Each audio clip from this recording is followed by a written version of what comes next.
Question from Lynn in Iowa. Dave, I know how important it is to hire slowly and fire quickly, but what do you do when you need help right now? I'm in a season where the work is piling up and I feel the pressure to just get someone in the door. How do you balance the urgency of needing help immediately with the wisdom of hiring the right person for the long haul? Lynn, if you hire bodies, you're going to bring so much pain into your life that you will never do it again. How do I know this? Because I've done it. When you hire wrong because you get in a hurry, because business is piling up, work is piling up, and I get panicked and I've got to have some help, so I'll hire anything that can fog up a mirror, you're going to get hell on earth in your building. Every dysfunctional, toxic, bullcrap drama thing that could possibly happen is going to happen because you just open the floodgates for crazy to come in. And you're going to get your crazy. You're going to get your fill of it.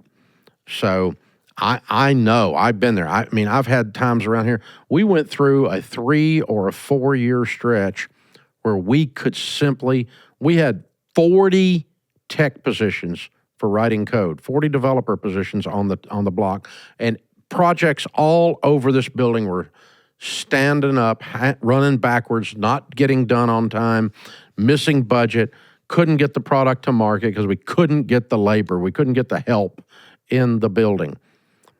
And we, did not violate it because in the past I've been in that same situation and I had the same exact feelings and emotions you've got, Lynn, and the urgency of needing help immediately took precedent, and I let the guard down. And then what have I got? I don't have team members. I end up with activists.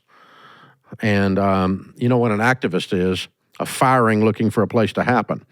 That's what that is. And so, you got confused about who owns the freaking place. You got confused about what you were supposed to be doing when you were here. You got confused about your place on the planet. And somehow you thought you were going to come to work. I was going to pay you to fight me. That's really confusing. And for you and me. So, I mean, this crap, this is what I've dealt with. And so, no. And I've kept people too long for the same reason. We got to get the work done. At least they're doing some of it. But meanwhile, everybody else is looking at the doofus who's half-butt doing their job, and they're slowing down because he is. And you're changing the culture instead of one of excellence to one of, we ain't going to get it done ever. And when we do it, be wrong. And so, God almighty, Really, no, I'm sorry, Lynn. There is only one formula that works, and it is very, very painful, but it's not as painful as having crazy in your building, and that's go slow and get the right people. Just turn the business away. It's not worth it. You'll end up growing a business, folks, and some of you have done this. You know what I'm talking about. You're growing a business that you own it, has your name on the side of it, and you hate your job. I don't want to go to work. There's crazy people down there because I hired them. That's where you can end up. And I've never been to that an extreme, but I've had enough crazy in the building that it was distracting and we couldn't get anything done because we were dealing with all the crap and the drama instead of dealing with actually getting our freaking work done. Because I got in a hurry or allowed some leader who's all enthusiastic, Dave, we just got to get this done. We got to get this done. And they would push us past. And man, every time, I would say there's probably 3 different seasons that we did that in 30 years. Only about 3 times we did that in 30 years. The first time was when I was so dumb when I started, I just hired everybody. Because I was so dumb, I thought if you hired people, they'd work. I was so dumb, I thought if you hired people, they'd care. I was so dumb, if you hired people and told them we start at 8:30, that they get there at 8:30 instead of 10:30. And, I was so dumb, I thought if you hired people, they would steal from you because you were paying them to feed their kids. Instead, they steal. And so, that's the first round. And, I had a whole stable of donkeys the first round. Not every single one of them, but way too many. And so, that bunch was gone. And then we started getting, okay, now I'm going to tighten up. And we went for a good long stretch.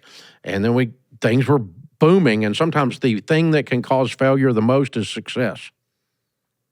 When success is kicking in and you're booming and things are happening, you feel like you got the Midas touch. All of a sudden, you feel like the rules don't apply anymore. And we got to get this project done. This is a killer project. Let's get some guys and gals in here. Let's get this thing done. And oh, geez, we let our guard down again. And that one wasn't as bad as the first one. None of them are as bad as the first one. But, that's when we discovered that people don't always come to work for the right reasons if you allow yourself to hire them. So I'm sorry, Lynn. Only one way to do it. It is very stressful, but it's not nearly as stressful as dealing with crazy. Go slow, kiddo. Go slow.